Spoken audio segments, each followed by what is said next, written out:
Anin Bojo, Niji Nijikwa. Hello and welcome, everybody. My name is Jeff Loucks. I'm the Interim Executive Director for the First Nations Housing and Infrastructure Council of BC. And I'm here today as your facilitator and to host the webinar on behalf of FNHIC. We're here together through technology, scattered about the province of BC and no doubt all across the country. But it's important before we begin to acknowledge that the FNHIC offices are located on the unceded traditional territory of the Coast Salish people, and in particular the Squamish, Musqueam, and Tsleil-Waututh First Nations. This is, as you know, for those who have been here in the past, this is our third webinar, but the first two were more of a learning exercise for us and more of an opportunity to provide a brief introduction to you about what the Housing and Infrastructure Council has been doing over the last little while, and a chance to get ourselves reintroduced to everybody. This one, although the third, is really the first in a series as we launch our new Phase 3 engagement strategy, and as we look to work with the communities and with the First Nations groups across the province on helping to move forward toward the eventual creation of that First Nations-led, First Nation-designed Housing and Infrastructure Authority. We have a number of speakers today. You're going to get a chance to meet them individually in a few moments, but I will let you know who they are. All of these people are involved to a great extent on the work that we're doing as we try to move forward. You'll be introduced first to Chief Dan George by video. Chief Dan, for those of you who have been on some of the previous webinars, will know him. Chief Dan is the co-chair of the Board of Governors of the FNHIC board. And so you'll get to see him again, but this time through video. Unfortunately, he's called away to other things, but he has been kind enough to do something for us that allows us to hear what he has to say. You'll also then hear afterwards from Dr. Kerry Black, who is looking after the strategic plan session, and Kerry will give us an update on the strategic plan. After her will follow Garry Merkel. Garry is ahead of our negotiations and leading the whole negotiation process. Those of you who are looking at Garry on screen and wondering what he's doing, he's up in fish camp. He'll tell you more about that and how well he's doing. That little blue tarp behind him, I guess, is his way of protecting himself from the elements and the bears. Following Garry will be Sylvia Olson, and Sylvia will give you more information on the negotiations the engagement strategy and what we're doing for the engagement pieces. So today's webinar is focused, as I mentioned earlier, on the whole transfer and what's happening through the work of FNHIC to get us to that eventual creation of that authority. It also sets the stage for the launch of Phase 3, and Sylvia will have more to say on that. This is part 1, and Sylvia will talk about part 2 and how we move forward from these various webinars into the other pieces that are done at a more regional level. A couple of housekeeping things for you. If you look at the bottom of the screen, you will see a Q&A icon on the bottom. We ask that you pose your questions using that icon. Post your questions. I'll try to go through them as the session goes through, and at the end we've set time aside after the presentations are done to be able to ask the panelists your questions and get their feedback. We are limited on time, so for any reason, if for any reason we can't get to your question, we will answer them and we will post them on the website as soon as possible so that they will get a reply. I apologize in advance if yours doesn't get answered directly by one of the panelists, but we'll do our best to cover it as much as possible. So our first presentation up is the video by Chief Dan George, and I'll turn it over to one of the folks who are behind the curtain to take that control. I'm Chief Dan George of the Burns Lake Band. I'm also chair of the First Nation Housing Infrastructure Council in BC. I also sit on the Chiefs Committee on Housing Infrastructure for the AFN nationally, and also Emergency Management and Water for the national. Today I'm going to talk about our transfer of housing and creating a new authority in British Columbia. We do have a project going on. We have a mandate from the BCAFN, the First Nations Summit, and we have a mandate from the Union of BC Indian Chiefs. The 3 biggest organizations in BC have given us the mandate to create a First Nation Housing Authority in BC. We also have a letter of support from the Leadership Council, which is all three of them put together. So a lot of it came about at our National Chiefs Committee on Housing Infrastructure, that Carolyn Bennett came into one of our meetings and said, do we need FNHIC anymore? Do we need CMHC? Can we create our own First Nation Housing Authority? So as a BC chief, we don't sit around doing things and thinking about it. We just go about and start doing it. So I created a First Nation Housing Infrastructure Council in BC and created this council. And then first step was to make sure that we have all the chiefs involved in British Columbia, so that we went out and got our mandates from all the chiefs to start this organization, because there's no use creating a housing authority unless everybody wants it. So everybody in BC has informed us that yes, they are interested in creating our own First Nation Housing Authority in BC. So we started creating the authority. Just to get this straight, we are not the authority. We're not going to be in the authority. I'm not going to be running it. I'm not sure who will be running it. We're just creating the authority. And through a lot of our input from a lot of First Nations throughout BC, we've done a lot of engagement sessions throughout BC. And we've got all their input. We've created a few different models on how the housing authority could look like based on everybody's input throughout BC. And we continue to get everybody's input. And how do we make it better? How do we make the authority better than what FNHIC is delivering First Nations right now? And how do we create a better authority? Because if we can't create a better authority, why are we doing this in the first place? Because we got to make it better than what we're getting right now. So I believe that, and getting everybody's input from all First Nations in BC, being part of this, creating this authority is what we need to do, and get everybody's input, because we can't do it by ourselves. It's for everybody in British Columbia, so everybody needs to have their own input into it. This is not just a BC thing. This is being done straight across the country.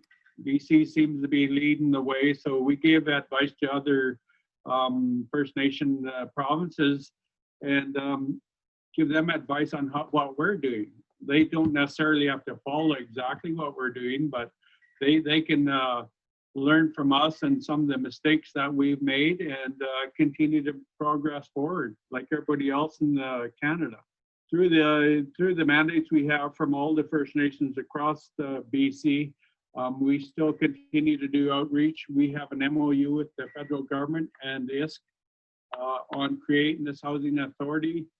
Minister Tremblay, talked to him briefly in some of our negotiations with the federal department, and he said he's 100% behind us, because he said FNHIC has been mandated to disband themselves. So we're right in line to take over from FNHIC in creating our First Nation Housing Authority. So that's a lot of the work that we're doing in British Columbia. And we'll continue to do some more outreach sessions. They might be a lot more virtual sessions like this one's gonna be due to the COVID epidemic that we're having right now. But we are still in discussions with the federal government on creating our First Nation Authority. So we're still moving ahead no matter what happens through this pandemic, and we'll continue to move ahead. But we're looking at different sources like these video conferencing, and to get more input from First Nations throughout BC. And so there'll be some more webinars coming up for input throughout all First Nations throughout BC, so that we can get more input on how to create this authority and what we need to put into that authority. Because how do we make it better is all up to all the First Nations in BC. What's working for them right now and what isn't working. So we need all that input from all the First Nations in BC to create this authority, because it's for them. It's not for us, it's for everybody. So make sure we get everybody's input.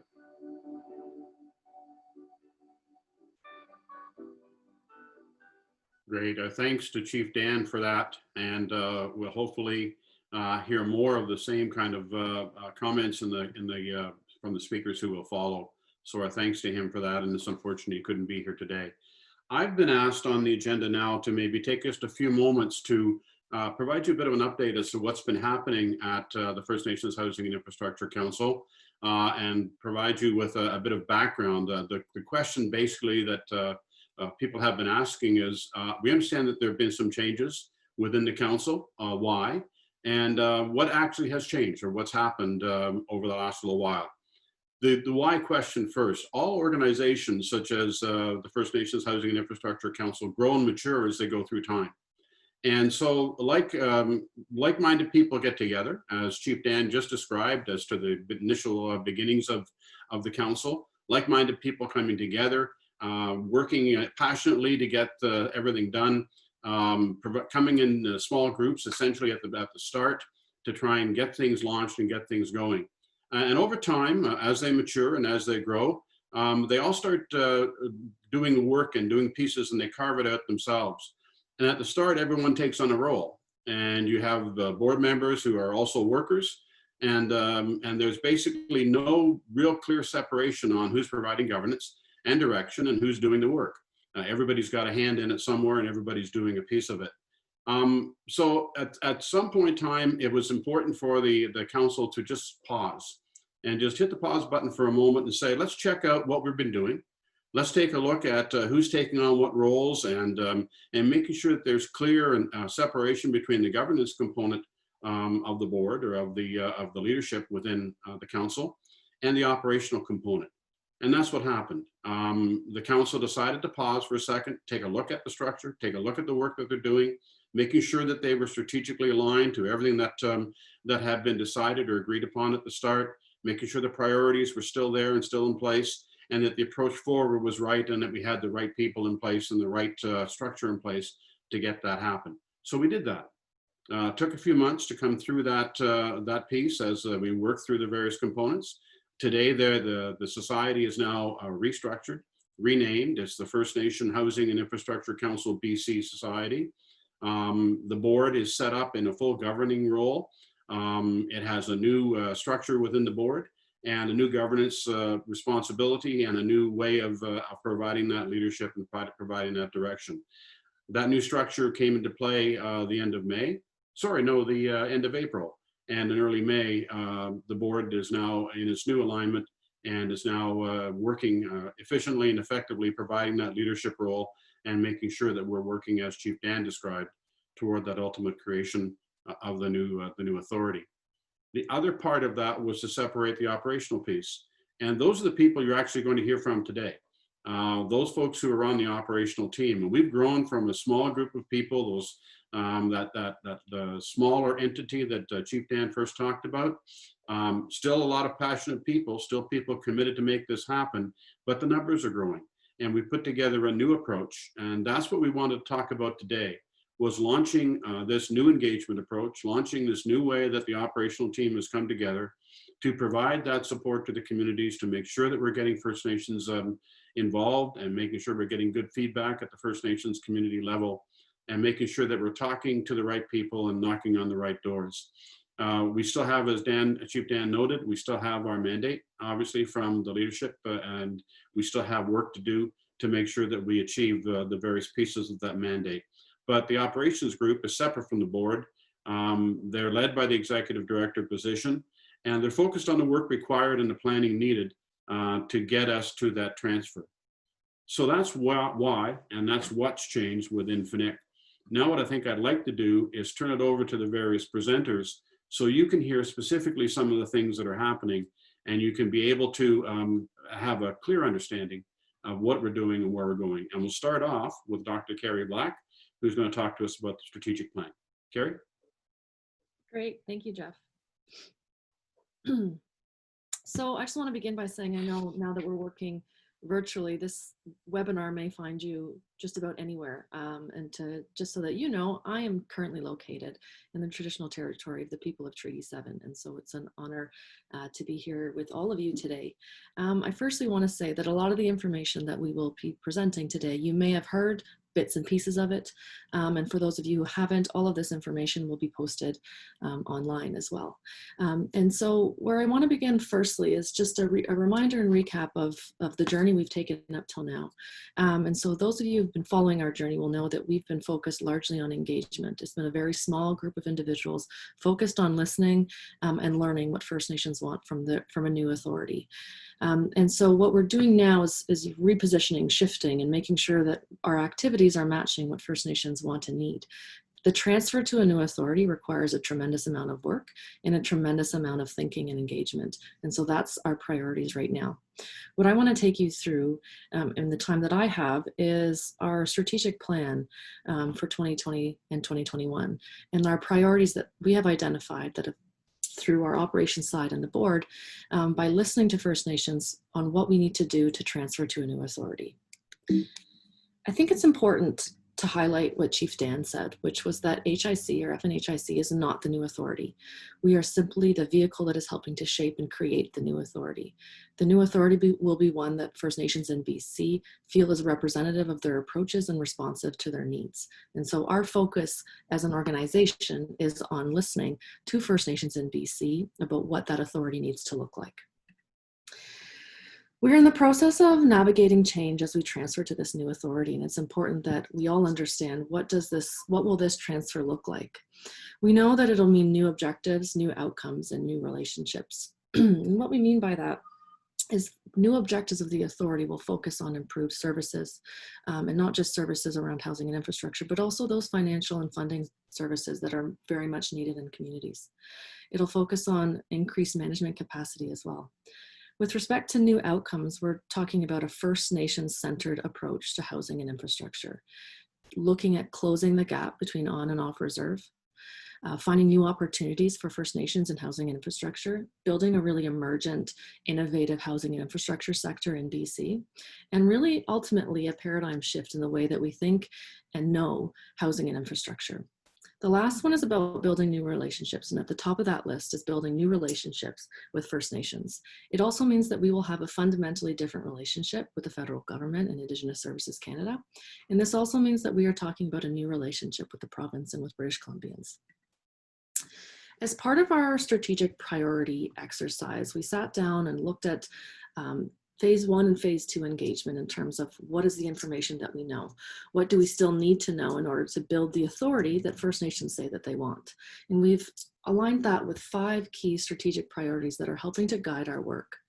Information is the biggest one. I think we all recognize that there's a lack of adequate information around the state of housing and infrastructure in First Nations.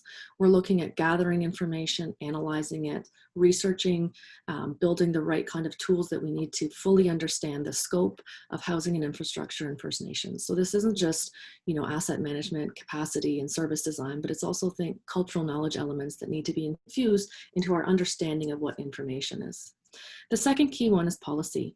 The new authority is going to have to really have a good understanding of housing infrastructure policy. And so we're looking at developing appropriate and relevant policy tools to help support the delivery of these new programs and services, ensuring that they're really community-based and community-led processes, and that they're culturally relevant policies that are co-drafted and co-developed in partnership with First Nations in BC. The third one, and arguably a very important element to what we're doing over the next year, is engagement. And our first phase of engagement that we're talking about right now is engaging with community members, but that's not the only way in which we know we need to engage. We also need to engage with First Nations organizations, tribal councils, our federal and provincial partners, our off-reserve housing providers, and other stakeholders who are part of or partnered with or co-directing initiatives around housing and infrastructure in First Nations. The fourth strategic priority is around collaboration. So how can we identify new opportunities for collaboration and build strong relationships, and also investigate synergies with people, organizations that are already working on housing and infrastructure with First Nations, and develop a more comprehensive approach, a more holistic approach to the development of housing and infrastructure within the new authority. And lastly, we talk about building readiness for First Nations, navigating change and ensuring that we're building readiness for First Nations. That's process and tools and techniques to manage the people side of change, to ensure that First Nations are ready and prepared, and to ensure a smooth transfer towards this new authority. So those are the 5 strategic priorities, and embedded within each of those priorities are what we call action items and action areas. These are really the mechanisms through which the vision of HIC, of FNHIC, and these strategic priorities will be focused. And so we know we need to do a concerted, focused effort on understanding finance, funding, existing, future, and potential funding and finance mechanisms. We know that communication will be a key part to anything that we do going forward, communicating with First Nations and organizations and ensuring transparent processes. The urban piece is one that we have engaged in phase 2 about and know that we need to have further engagement and discussions with our officer of housing providers. We're also focused on understanding the human capacity required to transition to a new authority as part of that transfer. The legal piece is extremely important to how we move forward, so we know we need a deep and thorough understanding of all of the implications of this transfer of housing and infrastructure to a new authority. In terms of evaluation and reporting, we want to move away from outputs-based evaluations to more outcomes-based evaluations, and understanding what that means to First Nations, not what that means to funders, but what that means to First Nations. As we move through navigating change, it's important that we prepare all sides of this for this new authority. Data management is key because we will be looking at a lot of information and taking a lot into account, and we need to ensure that we have the right policies and procedures to protect that information. Risk management is an important action area that we've identified to find the best course of action to manage and minimize risk. And the last piece is implementation. All of this is leading towards that transfer. How can we lay the groundwork to a smooth transition to a new authority? So as part of our strategic planning exercise, we identified 4 key priorities for the coming year. The first one is enhanced engagement with First Nations. The second is moving towards transformation of housing and infrastructure. The third is building stronger relationships with First Nations organizations. And the last is to be an effective and efficient organization. The majority of our work is centered around engagement. We want to engage more meaningfully with First Nations and communities to better understand the programs, policies, and governance that a new authority needs to undertake in order to be responsive, adaptive, and flexible to the needs of First Nations. Those are all words that are coming straight out of our engagements, informed by feedback that we received from First Nations about wanting an authority that is responsive, adaptive, and flexible. The second priority is about focusing on this transformation of housing and infrastructure. So fundamentally shifting the way in which we've always understood housing and infrastructure programs and services to being something that First Nations have always wanted it to be, for it to be First Nations led and centered. And in order to do that, you need to understand the current state of housing and infrastructure, gather the right data, and strengthen our understanding of the programs and services that First Nations actually want and need. The third piece is building stronger relationships with First Nations organizations. We know that there's a lot of players that are part of housing and infrastructure for First Nations in BC, and we want to make sure that we can all come together under a new authority and provide the best services and programs to First Nations. This requires collaboration and transparency and talking to these organizations about how they envision their role within a new authority and to create a space for all of us to walk that path together. The last priority is to be an effective and efficient organization. And this is really about the way in which we communicate what HIC is doing to you, to community, and to organizations. We want to ensure that we are as transparent as possible throughout this entire process so that it's really clear how information from First Nations has been incorporated into our plan of action going forward in building that new authority. So lastly, I just want to remind everyone that as part of our phase 1, we identified some core directives that the new authority needed to be. Those are highlighted in red on the screen below. And really what we're committed to building is a flexible, adaptive, sustainable, transparent, inclusive, service-oriented, community-based authority, and to building readiness from within. Now, obviously, all of those words put on one page sounds quite daunting and overwhelming, but we're hoping that this discussion today assures you that we have the path, we're on the right path, that we're ready and we're listening, and we're really motivated to hear from you in this phase 3 of engagement. So I think I'll leave it at that, Jeff, and I'll pass it back to you. Thank you, Kerry. Appreciate it very much. One thing I was remiss in doing, and I should have done at the very beginning of this discussion, was to say that all the presenters you're going to hear today, the 4 presenters, Chief Dan, Kerry, Garry, and Sylvia, have all been involved with the work of the Housing and Infrastructure Council since the early days. So they are well experienced and knowledgeable As you'll see and have heard from Kerry, and you'll see from the other presentations, are experts in their field, and provide that expertise and knowledge that we need to be able to achieve the mandate that that's been set out for us. So I should have patted them on the back for that at the very beginning and recognized their efforts. And so you're going to, I'm sure, see that as we go through these presentations. The next person up is Garry Merkel. And Garry, you might remember and have known and met Garry at the various housing forums over the years. Garry is taking on the negotiations lead for us. This is an area in which he's had a lot of experience over the years, and we're very much appreciative that Garry's staying on to take on this lead role for us. So Garry, over to you for a conversation about the negotiation piece. Thanks, Jeff. Hello, everybody. I love technology because they say there's a saying that the worst day fishing is better than the best day working, and here I get to do both at the same time. I'm speaking to you from my home territory, just outside of Telegraph Creek at our fish camp. Some of us came back to fish for everybody this year because we've asked people not to come back unless they really have to. And so I'm part of that, which is great. And I get to speak to you on technology. I'm going to speak to a slide here. I'll share my screen with you on the negotiations process and what we're actually negotiating in this process. So we have, as Dan mentioned, started, and you may be able to see my cursor or not, but if you can't, on the left here, we held a forum back in, I think it was 2018 or 17. A lot of you on this call may have been there, where we got direction from a group of First Nations housing managers, leaders, housing providers, that yes, we really need to look at taking over housing and building our own provincial level bureaucracy to do that. We've done it in every other sector. Why aren't we doing it in housing? This is our biggest sector. Then we got resolutions of support from the three chiefs in assembly at BCAFN, UBCIC, and First Nations Summit. And as Dan said, a letter of support from the executive.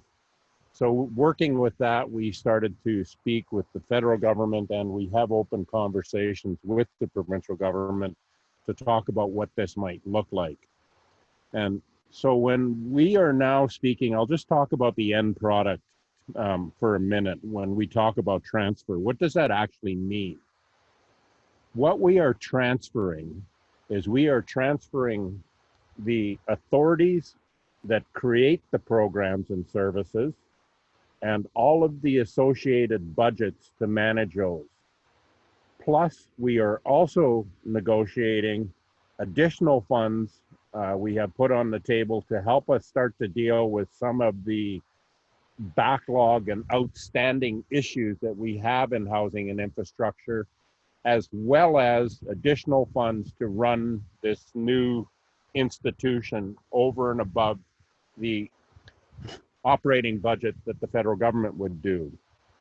So what this really means is we will be, at this point, we are looking to transfer all housing and infrastructure programming and services related to First Nations from all federal departments to this new authority.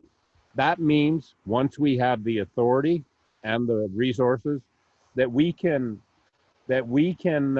design and reshape and remorph and restructure any of those things the way we want.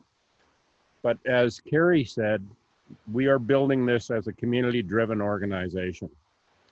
So where we are in the negotiations process right now is we are at this point where this line is here on the left side, where we are very close to finalizing and signing off a framework agreement. For those of you who have been involved in negotiation, the framework agreement sets up the structure of the negotiation, sets up the subject matter, and and lays out the process.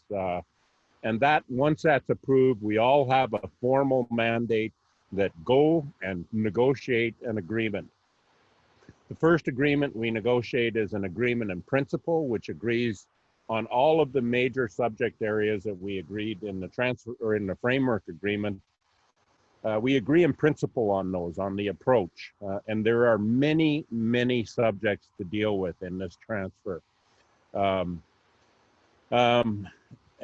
once we have, maybe I'll step back. The framework agreement, the proposal right now is that again would be taken out, discussed, and ultimately approved by the chiefs in assembly for the three leadership organizations, UBCIC, BCFN, and First Nations Summit. The agreement in principle, once done, that's the kind of the meat of the negotiation. That would be, again, we're proposing be approved by the, after being taken out and worked through various engagement and outreach sessions, taken to the three leadership forums for approval. Then we move into final agreement negotiations and an associated implementation agreement, meaning the final agreement takes all of the substantive agreement in the agreement and principles and adds all of the fine detail, the details on budgets, the details on staffing transfers, the many, many details.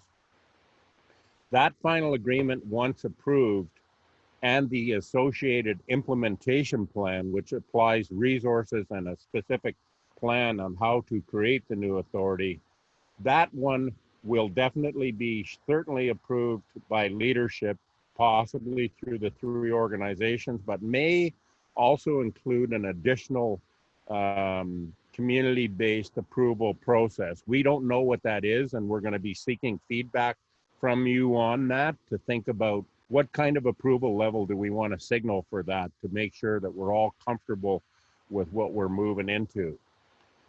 Once we approve the final agreement and the implementation plan, we start implementing, but we don't start on day one. We have a period there for, could be a year or so, could be less, I don't know, could be more, where we actually have to put the organization in place, establish all the fiscal arrangements between the federal government and the new institution, and set up all the delivery partners that we might choose to use, and other people that we may choose to contract under the new institution. So at some point we have what would be called an effective date, and that would be the date at which the new institution starts its work and starts delivering. It likely will start delivering programs and services in much the same form as they are being delivered now. We've been told by First Nations that they don't want to see too much change in that right away, but they do want to start to see them being restructured fairly quickly to something that is less of a proposal-driven process and more of a collaborative planning process amongst communities, so that we can start to systematically and strategically build our housing and infrastructure over time in each community, as opposed to chasing funds all the time. So that's going to take a little bit of time and work for us to restructure. But once we have the authority in place, then we can do that. And my timer tells me that that's my time, and so thank you for listening.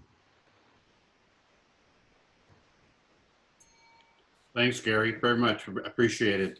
And we have, I know one of the questions that's been asked just a few moments ago by Leslie talked just about the subject that you just discussed and where we stand when the effective date starts.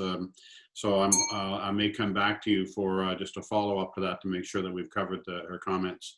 Reminder to everybody, if you have questions, there is a Q&A box down at the bottom of the screen, and please feel free to ask questions at any time, and we'll take them up as we go through. Our next person up on the agenda is Dr. Sylvia Olson, and I believe I omitted the pre-part, the doctor part in my first run through of the speakers for our panel today. Sylvia, like the others, has been here for a long time. Yeah, everybody should be very familiar with Sylvia in either her teachings or her books or the various work that she's done within First Nations around the province. So all three of these people, all four of these people are very familiar faces to anybody who's been involved in the housing and infrastructure work in BC. Sylvia's going to talk to us about the engagement strategy itself. And I mentioned at the very beginning, this is part one. She's going to take us to part two and what that looks like. Sylvia, please go ahead. Good morning, and thanks for all of this, and thanks for coming, and thanks for hearing. I am in the traditional territory of my children, in the Wasanic territory, which is just out of Victoria on the glorious Saanich Peninsula, surrounded by the Salish Sea. So that's where I'm coming to you from. I'm waiting for Kerry to put my slides up, and then I'll follow those through. So we've had phase one, phase two. We've been out. We haven't talked much about it, and we don't need to go back there. But we have started this incredibly ambitious phase three engagement. We're calling it Pathways Towards Transformation. You can imagine why it needs to be ambitious, because what you've just heard from Garry, what you've just heard from Kerry, is an incredibly ambitious project. Our focus is developing and ensuring First Nations-based knowledge, decisions based on First Nations knowledge. And I'm going to walk you through how we see doing that. I'm going to talk about two parts. We have the outward facing, which is this fabulous group of regional engagement coordinators that I'll introduce you to later. And then we have the in-house work that a lot of what Garry was talking about.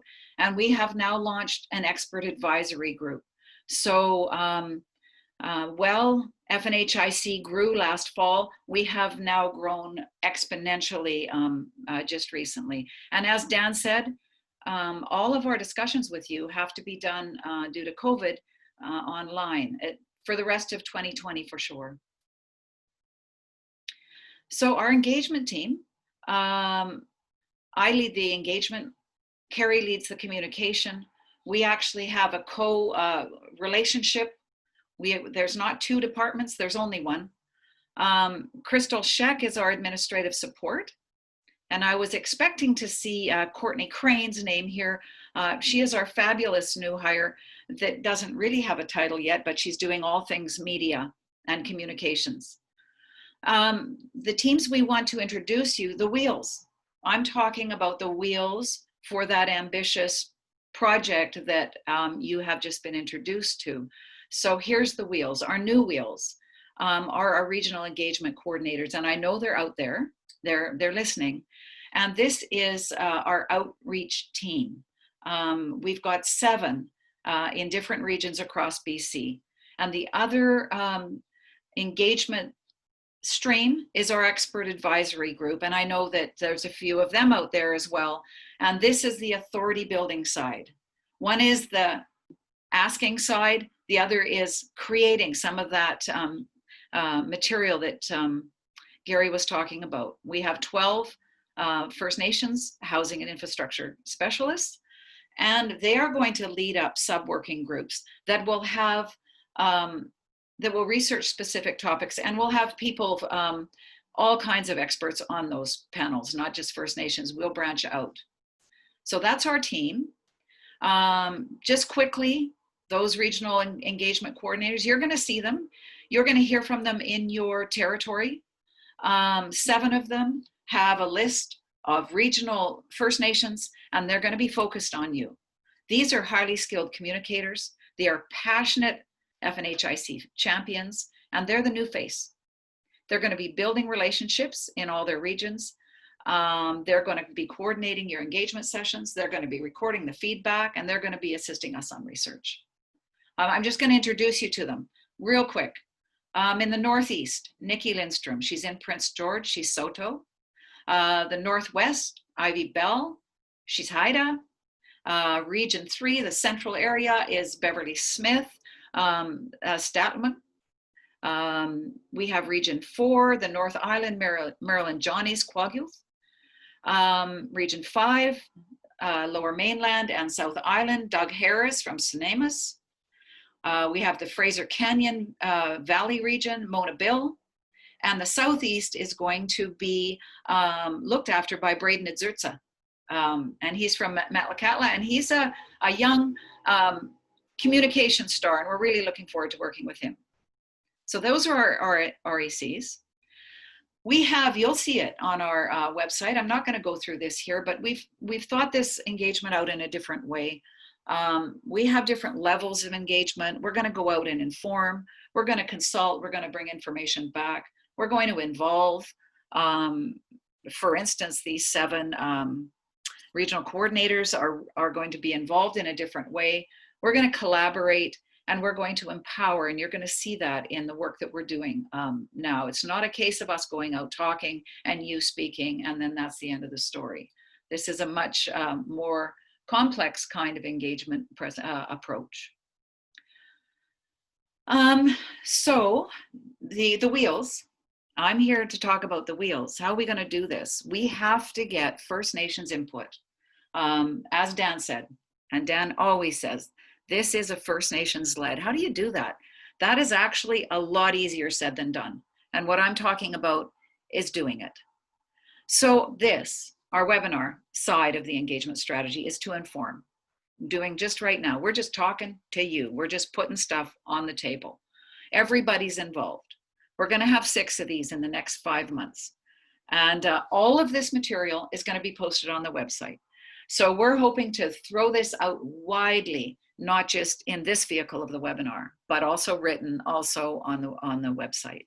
So that's the first part of our strategy, of our wheels. And the second part is to consult and involve. And those are, as you will see, I'll tell you in a minute, we're going to have Zoom feedback sessions in all the regions, and our RECs are going to set these up, and they're going to play a fundamental role in creating groups, small groups, larger groups, in all the regions to tell us.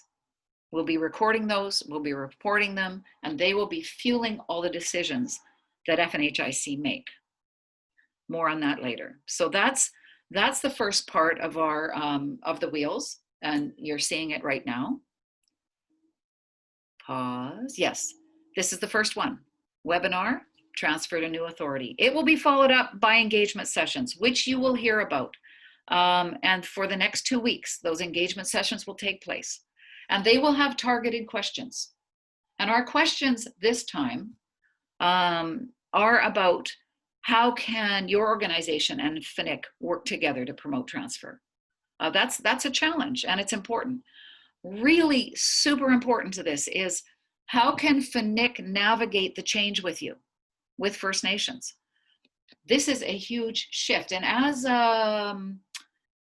Garry said, we've done this in health in BC, we've done this in education, and we're doing it with the homelessness field, in the homelessness field. Navigating change is something that we've done here, but in the housing field, we haven't done that yet. And that's an important thing that we need to talk about when we're out in your Zoom sessions. How do you see that happening? We want the obstacles you see in transfer, and there's a lot, but we want the opportunities as well, and there are many. So those are the questions, along with, what else do we need to do, that are going to be out in your Zoom sessions. I'm going to quickly go through the other ones. The other webinars are up on the website.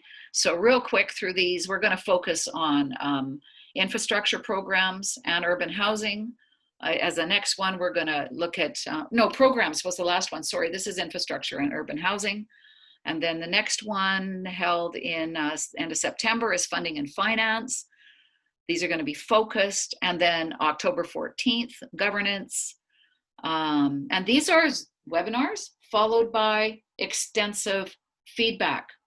And the last one, we really want to know how to make sure that this is First Nations led.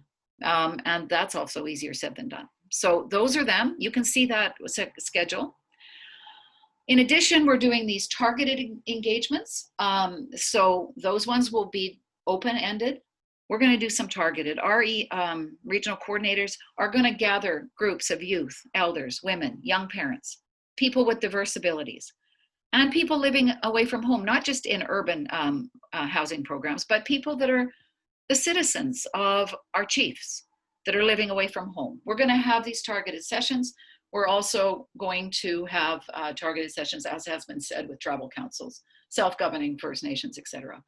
The feedback, which is going to be a lot, it already is, will be brought back. First Nations and experts will analyze it, and this will form the decision-making. Next one. The other side is this tremendously daunting side that you heard from Garry. How are we going to do all that? How actually are we going to do all that to get all that information that he was talking about? Well, we have brought on side 12 exceptional expert advisory people, First Nations. We call it a EAG. And this is the group that this work of creating the authority and making the transfer happen, this is the group. It's not Jeff, it's not me, it's not Garry, it's not Kerry, it's this group that will lead that work. And they will lead it through ad hoc working groups. They'll break into pieces, and that work will be done through this group that we just started up. Real quick, I'll go through. And Garry had this list formatted slightly different. But here's the topics, the special topics that this group will be working with. Governance, services, and you can read this later, programs and asset information. These are huge, multifaceted topics, funding and finance. And the last one, as Garry spoke to, ratification and implementation. So these are the topics. That's the group that's going to be doing it. FNHIC has actually put wheels on this work, and it's happening right now. And that's it for me. Thanks. Thank you. Thank you. Thank you, Sylvia. We have a bit of time left. If there are any questions, there are a couple that I'm going to pose for you. To those folks who were watching the presentations and were wondering about, okay, Sylvia's, the last few slides, there was information there that maybe went through a little quickly. All of this is posted or will be posted on the website. So if you missed anything at all that was presented, or you wanted to revisit it and go through the slides again, you can go to the website and it will all be there. There are a couple of questions that have come up, and one I think has been answered fairly extensively, certainly in the stuff that Garry asked, or Garry provided. The question, Garry, that was asked about, will there be only one organization for all First Nation housing programs? And I think you've answered that, but I didn't know if you wanted to expand on that response at all. Leslie asked a question, will there be only one organization for all First Nation housing programs?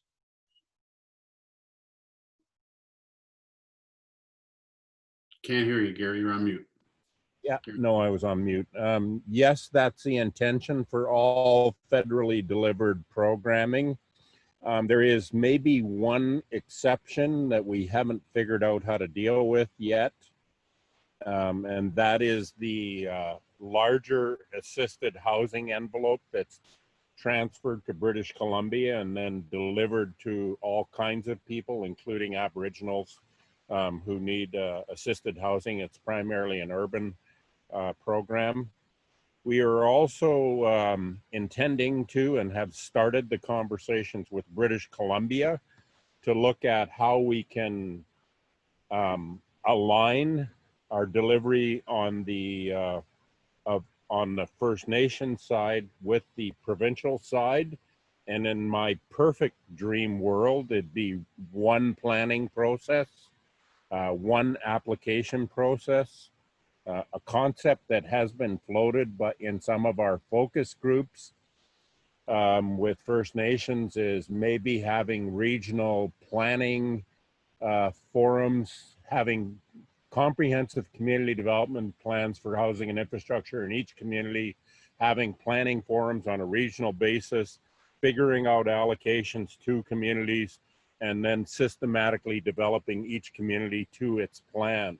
Some communities are ready some years, some aren't, and working that out amongst us as opposed to the current proposal driven process. But details of that aren't finalized, but I'm just giving you an idea of the kinds of things that we can think about. Thank you, Gary.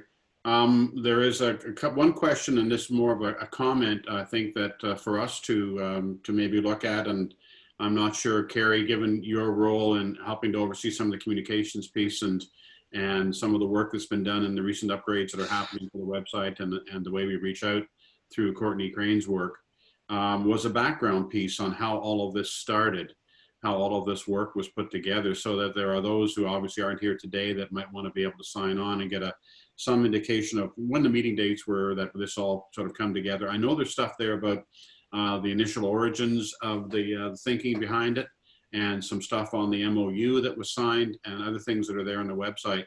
But maybe, and just if you want to comment on this, about the opportunity to add more background to this as to how this, from a history perspective, all started. Yes, absolutely. So as with anything that's proceeding at a fast pace, it's always hard to continuously keep that information updated on our website. We are in the process of revamping the website so that it has more information that's pertinent going forward. That being said, we do have a tremendous amount of information about how this has started, the process through which we went through, and all of that will be shared on our website. You're also free to email us directly if you have specific questions that you don't feel are answered on the website, and we're happy to answer those questions as well. But our focus right now is on ensuring that First Nations who know about the authority and First Nations who don't know about the creation of a new authority have all the information they need in order to proceed.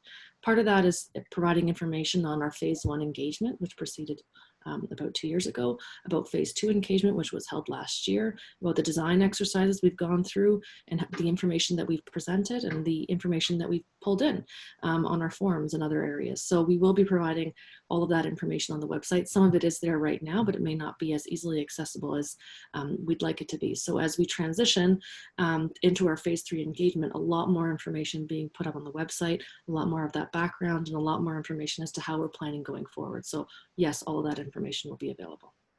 While you're there, Kerry, don't go away, because this question came about infrastructure and water, and I know that you're involved on both sides of it. So the First Nations water infrastructure is a highly technical field, is the way that the question starts. Will the authority have a clear separation between housing and infrastructure?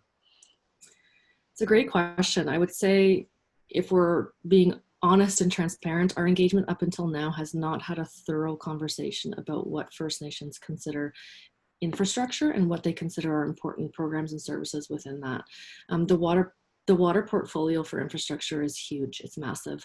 And we all recognize the issues that exist with how it is currently dealt with. We know the communities that are on boil water advisories. We know that that's only a fraction of the actual snapshot of what it is in First Nations in BC. That being said, we are hoping in this phase 3 engagement to have a much more concerted conversation about what infrastructure is, what that will encompass, what that will look like. We also recognize that there's a lot of other initiatives, other regions that are transferring their authorities right now. So a great example is the Atlantic First Nations Water Authority that has recently transferred the water portion of infrastructure. Will there be a clear distinction between housing and infrastructure? That's probably a bigger picture question that we have had as part of our discussions. Prior to the EAG, we had 2 standing committees on housing and infrastructure. We did make that distinction. This committee talked about housing, this committee talked about infrastructure.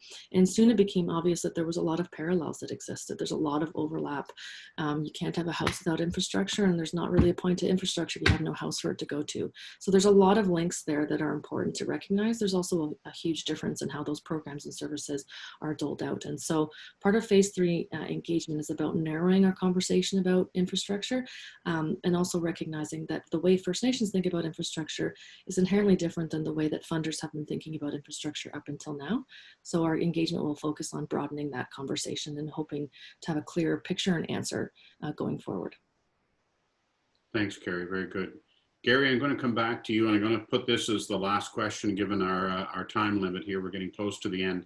To anybody who has a question, please feel free, obviously, to post them. but I'm going to come back to you, Garry, for these last two, and I'm going to combine them. It talks about the majority of First Nation infrastructure and housing being old and needing to be replaced or upgraded.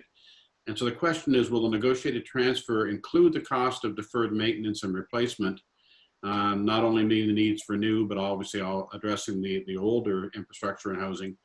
And the other question that came with that was with the 10-year grant. And I know we've discussed this at various places, but will First Nations be locked into a fixed budget for infrastructure, or in the other case of any type of maintenance and replacement? I'll start with the infrastructure, or the one about old stuff and about deferred maintenance and replacement. Our part of our work right now is doing a full asset condition assessment in British Columbia, and a housing and infrastructure gaps analysis. And what that is looking at what we have, what state is it in, and what would it take to bring it up to proper standards. That's one budget. Then the second budget is what would it take for us to add housing and infrastructure to meet our needs, and that may be stratified by different things. And we are going into this negotiation with those numbers over and above our programs and services that will be transferred, the existing budgets and programs and services. The federal government is open to that conversation. I cannot predict the results of that conversation. I mean, it'll depend on how flush they're feeling, how much we can convince them that this is a priority. I think we have a very good chance of getting some funds through this because we are the first one out of the gate, and they're really going to want to hold this up as a success story. But having said that, they're also going to be very cautious about not setting too high of a bar and expectations that the rest of the country is going to think that they can get as well. So I can't predict the outcome, but what I can tell you is that is what we are going into the negotiation with. On the 10-year grant, we haven't sorted that out yet, is the short answer. But there is a principle involved here. In the 10-year grant and in the self-government agreements, there is, what they do is they take the money out of the main programs, and they take out that amount and transfer it to a First Nation. So the remaining budget in that program, would it still be available to those First Nations who've already taken a share? My gut tells me First Nations probably wouldn't support that because you've already taken your share personally. But would there be extra money? That is what we are negotiating, and we are trying to find even additional private sector funding. And if all of that came available, of course it would. And in the future, if a First Nation chose to say, you know what, this small amount that we're getting transferred for housing and infrastructure, we like the way this other system's working, where we move around and deal with communities on a scheduled basis. We can't get enough through this small, so we're going to just relinquish that back into the authority and become part of that. That option is possible even in the future as well if a First Nation chose to do that, if they liked the way it was unfolding. So at least that's what we've been told. So I know that's not a precise answer, but that is as far as our thinking and our discussions have come so far. Remember that we're designing this together. So some of these questions, really, you're going to be the one helping us to figure it out and answer it. Thanks, Garry. I'm cognizant on time. We're just slightly over, so I'm going to wrap that up with the questions. I have three little housekeeping things. One is that this is the first webinar in a series of webinars that will take place as part of our phase 3 engagement. So the next one is August 6th, and you can go online the website, the FNHIC website, and register today if you want. We also, you saw the exit poll, the poll that came up at the very start before the session began. It will come up here at the end. We very, very much appreciate you completing it. There are some other comments or questions that were provided. We will get to those and we will get an answer back or post them for you. The last thing is just with the next phase or next step that Sylvia mentioned is about checking out our website and contacting the regional engagement coordinators, the ones that Sylvia had mentioned, for more information on how to book the follow-up engagement session. The regional coordinators will look after this. Those follow-up sessions are very important to us in order to make sure we're getting that community feedback at a very local level. So please check the website, contact those regional engagement coordinators, and it's there where we can dive into your questions more and provide more detailed response on a variety of fronts. So with all of that, we'll end it here. Say thank you very much, and we hope to see you again on August 6th for our next webinar. Thank you. Miigwech. How